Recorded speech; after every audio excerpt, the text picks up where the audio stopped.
Olá, tudo bem, meus irmãos?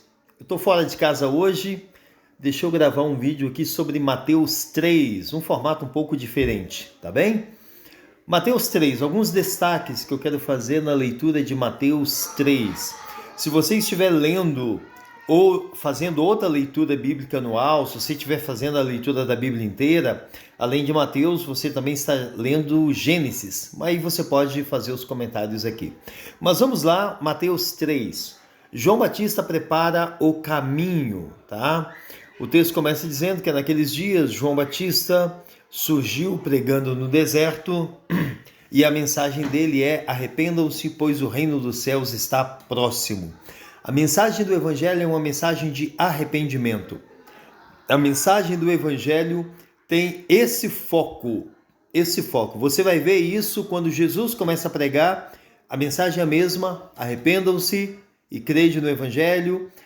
Quando os apóstolos começam a pregar lá em Atos capítulo 2, a mensagem é exatamente a mesma: arrependam-se dos seus pecados.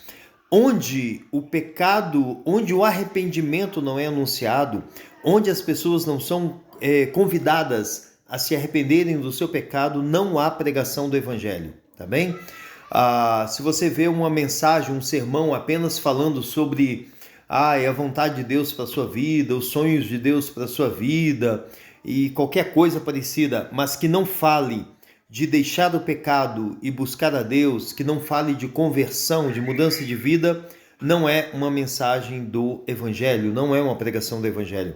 E aí você pode ver a ênfase da mensagem de arrependimento no capítulo 3, aqui no versículo 2, aí o texto continua e diz no versículo 6 que as pessoas iam até João Batista para serem batizados, versículo 6, confessando os seus pecados, eram batizados por ele no Rio Jordão.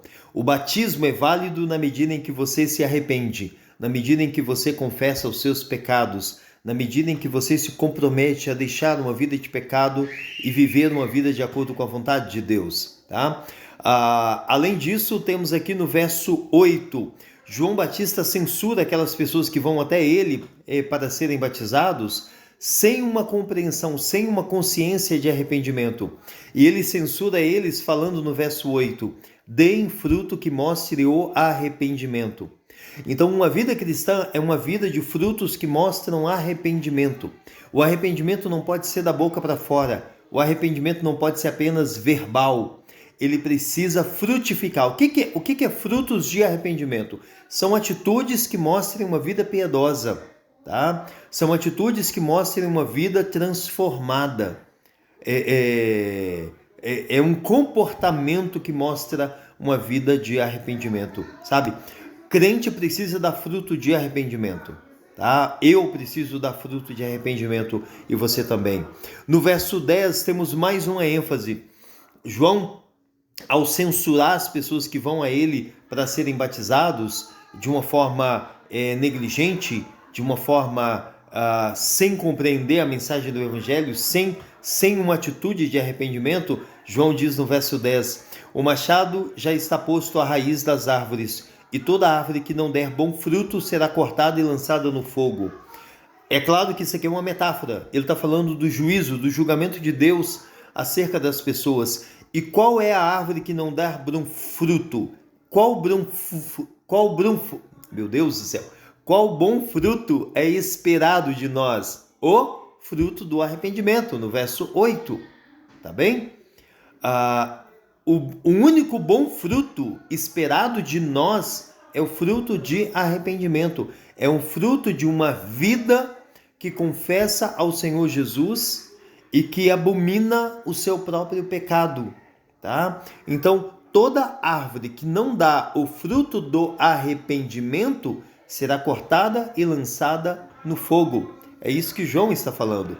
E ele continua dizendo no verso 11 que ele batiza com água para arrependimento. O batismo nosso, o batismo com água, né, que a gente fez com Vinícius há pouco tempo, que faremos com Jovelino e com muitos outros daqui a pouco, é um batismo para arrependimento. É um batismo que anuncia arrependimento. Quando Vinícius lá é batizado, ele está dizendo: eu me arrependo dos meus pecados. Eu renego uma vida de pecado. Eu não quero uma vida de pecado. Eu quero uma vida marcada pelo arrependimento. Tá? E aí ele fala: mas depois de mim vem aquele que é mais poderoso que eu, que vos batizará com o Espírito Santo. Tá? E aí, obviamente, isso aqui não está falando de... depois que você crê em Jesus que vem o Espírito Santo. Não, ele está falando de um batismo que acontece em 2 níveis, por assim dizer, tá bem? Porque antes de eu receber o Espírito Santo, ou para que eu receba o Espírito Santo, eu preciso antes me arrepender dos meus pecados. Eu preciso antes confessar ao Senhor Jesus. Tá bem? E é claro, e aqui eu não vou detalhar essa questão aqui, mas ele fala: ele os batizará com o Espírito e com fogo, tá? Aqui uma grande diferença da teologia reformada, a teologia batista e a teologia pentecostal, tá? A teologia pentecostal entende isso aqui como fogo, numa referência ao Espírito, aos atos do Espírito, tá? A teologia reformada, a teologia batista, entende o fogo aqui como juízo, tá? Então, é o mesmo que dizer: ele batizará uns com o Espírito e outros com fogo. Ou seja, uns receberão o Espírito Santo em suas vidas, outros serão reservados para o fogo do juízo, para o fogo do castigo, para o fogo do inferno, tá? Então, até porque fogo na Bíblia é sempre, não sempre, mas na grande maioria das vezes, uma metáfora de juízo, uma metáfora de julgamento, uma metáfora de condenação, tá bem? E isso é reforçado no verso seguinte, em que ele diz que ele traz a pá em sua mão e limpará sua eira, juntando trigo no celeiro, mas queimará a palha com fogo que nunca se apaga, tá? Fogo aqui, fogo de juízo, fogo de condenação. Então, aquele que ele batizará com o Espírito Santo é o trigo que ele juntará no celeiro. Aquele que ele batizará com fogo, sabe? Por quê? Porque eles são palha, tá? É a palha que será consumida pelo fogo que nunca se apaga, tá bem? Mas apenas voltando à questão do arrependimento aqui, você percebe como essa ênfase de arrependimento está tão presente em todo o capítulo 3, tá bem? Para fechar, a gente tem aqui com o batismo de Jesus. Jesus vem a João Batista para ser batizado. Embora ele não tenha pecados para se arrepender, né? Ele não é pecador, mas ele vem cumprir toda a justiça. Ele vem ensinar para pecadores como nós qual é o caminho. Se Jesus é o caminho, ele precisa ser o caminho em todas as coisas, inclusive no batismo. É por isso que Jesus é batizado, porque ele é o caminho, porque ele nos mostra o caminho, mostra a maneira de viver a fé, tá bem?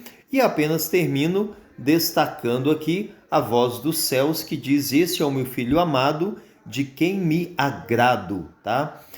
Mostrando que enquanto nós falhamos em agradar a Deus por causa dos nossos pecados, enquanto Adão falhou em agradar a Deus por conta da sua fraqueza, Jesus agrada a Deus em todas as coisas, tá? No entanto, nós somos incapazes de agradar a Deus. Então, é por isso que Jesus é a nossa salvação. Ao crermos em Jesus, ele imputa a nós, ele dá a nós aquilo que ele conquistou. Ou seja, nós só podemos agradar a Deus na medida em que Cristo está em nós. Porque não é nós que agradamos a Deus, mas Jesus. Se Jesus está em nós, então nós agradamos a Deus. Amém? É isso aí, o meu compartilhar, o meu devocional de Mateus 3. Compartilhe aqui o que você está aprendendo de Mateus 3. Que Deus te abençoe.